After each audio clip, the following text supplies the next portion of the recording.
We will continue with the lipoxygenase pathway and the formation or the synthesis of the leukotrienes and the lipoxins. When the oxygen is added to the double bond, it isomerizes to a position 1 carbon away from the hydroperoxy group and is transformed from cis to the trans configuration. अब हमने जब fatty acid को define किया था तो हमने कहा था OH और H तो हर एक के साथ लगा हुआ, हर कार्बन के साथ एक्सेप्ट कार्बोक्सिल ग्रुप के।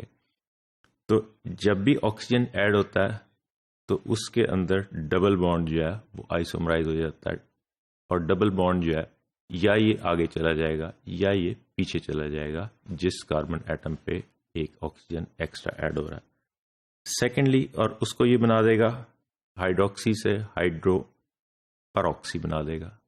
और दूसरा जो काम ये करेगा, addition of this oxygen, it causes transformation of cis bond into the trans configuration.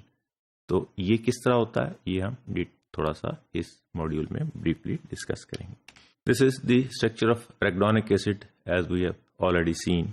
और ये हमने देखा कि इसके अंदर जो है वो 4 डबल बॉन्ड्स हैं। अब 5 लिपोक्सिनेज हमने बोला कि उसने ऐड किया hydroperoxy group in the at the 5th position, और इसने डबल बॉन्ड को शिफ्ट कर दिया नेक्स्ट पोजीशन के ऊपर, वी कैन सी हियर। इसी तरह 12 लिपोक्सिनेज ने 12 हाइड्रोपेरोक्सी इकोसा टेट्रानोइक एसिड बना दिया कि इसके अंदर एक ऑक्सीजन लगा, उसकी वजह से हाइड्रोक्सी जो है हाइड्रोपेरोक्सी में कन्वर्ट हो गया और 12 HPETE बन गया। इसी तरह 15 लिपोक्सिनेज जो है उससे 15 HPETE बन गया।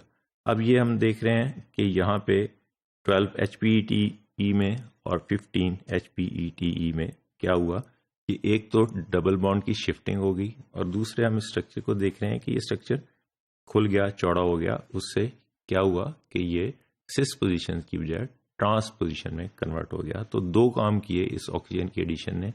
एक तो जो डबल बॉन्ड था उसको शिफ्ट कर दिया अपने उससे, या आगे ले गया या पीछे ले गया, और सेकेंडली एरेक्डोनिक एसिड के डबल बॉन्ड को सेकेंडली उसने ये किया कि उसकी जो पोजीशन थी वो सिस पोजीशन थी, वो जब भी ऑक्सीजन ऐड होगा वो उसको ट्रांस पोजीशन में कन्वर्ट कर देगा।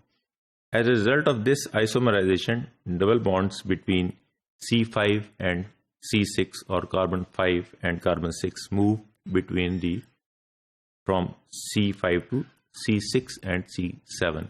अब ये इसका क्या मतलब है कि एरेक्डोनिक एसिड में हमने बोला था कि 4 डबल बॉन्ड है, पोली अनसैचुरेटेड फैटी एसिड है। अब 4 डबल बॉन्ड में पहला डबल बॉन्ड कहाँ था? 5th पोजीशन पे।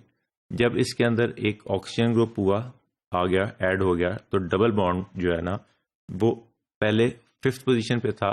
5th का मतलब है 5 और 6 के दरमियान। तो ये शिफ्ट होके 6 और 7 पोजीशन के दरमियान चला गया, क्योंकि 5 पोजीशन पे एक ऑक्सीजन ग्रुप ऐड हो गया। इसी तरह जब हमने नेक्स्ट बनाया 12 लाइपोक जो है ना HPET, तो उसमें क्या हुआ कि पहले 11 पोजीशन पे एरेक्डोनिक एसिड में 3rd डबल बॉन्ड था, 8 वाला। यहाँ क्योंकि 8 का कंपाउंड कोई नहीं बन रहा इसलिए हमने उसको डिस्कस नहीं किया।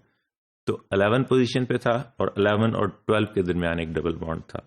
तो वो ये शिफ्ट हो गया between carbon atom number 10 and carbon atom number 11, यानी कि ये डबल बॉन्ड पीछे को आ गया, जहां जिस पोजीशन पे ऐड हुआ 12 पोजीशन पे ऐड हुआ जो है ना वो ऑक्सीजन ग्रुप, और उसने डबल बॉन्ड को जो 11-12 के दरमियान था उसको 10 और 11 के दरमियान ले आया।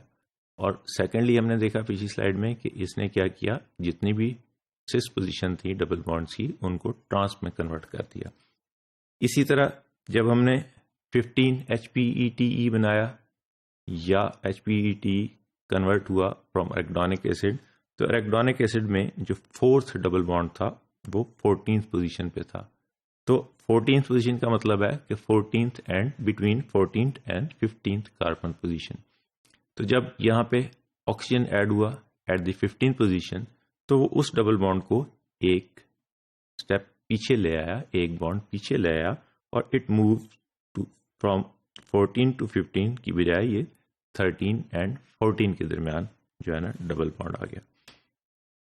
The hydroperoxy group is unstable and can be converted to move more stable hydroxy group which is known as HETE. HETEs themselves act as a messenger molecules. अब HPETE जो है वो मैसेंजर मॉलिक्यूल नहीं है, वो अनस्टेबल मॉलिक्यूल है, वो फौरन ही कन्वर्ट हो जाते हैं हाइड्रोक्सी ग्रुप्स जो है ना उससे, वो 5 हाइड्रोक्सी जो है ना वो इसी तरह HPETE की बजाय HETE बनता है which is known as hydroxy eicosatetraenoic acid. वो हाइड्रोपरऑक्सी था, उसमें ऑक्सीजन निकल गया तो हाइड्रोपरऑक्सी की बजाय hydroxy eicosatetraenoic acids बन गए which is HETE. So these are the structures of HETE which are form from the HPETE, यानी कि hydroperoxy eicosatetraenoic acid से hydroxy eicosatetraenoic acid. Peroxy क्या मतलब है, एक इसमें से ऑक्सीजन निकल गया तो हाइड्रोपरऑक्सी की बजाय HETEs बन गए which are hydroxy eicosatetraenoic acid. अब 5 HPET से बन गया 5 HETE which is known as 5 hydroxy eicosatetraenoic acid.